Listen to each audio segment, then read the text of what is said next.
మరి అప్పుడన్నా ఇచ్చేయాలిగా సూపర్ 6. 14.5 ఉన్నప్పుడే ఇస్తానన్నప్పుడు ఇప్పుడేంటి సంపద సృష్టి ద్వారా ఇస్తాం, సంపద సృష్టి ద్వారా ఏం లేదు. సంక్షేమ పథకాలు జనం అడగకుండా కొన్ని రోజులు డ్రాగ్ అవ్వడానికి అదిగో వాడి రాష్ట్రాన్ని నాశనం చేసేసాడు, అందుకని ఇవ్వలేకపోతున్నాం.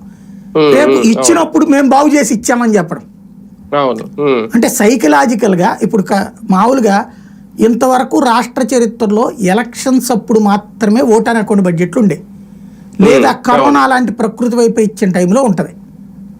కానీ 2 సార్లు ఓటాన్ అకౌంట్ బడ్జెట్లు పెట్టి 5 నెలలకి మాత్రమే బడ్జెట్ పెట్టింది ఇప్పుడే తొలిసారి.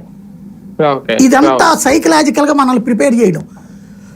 ఏదో తెలియలేదు చాలా ప్రయత్నించారు.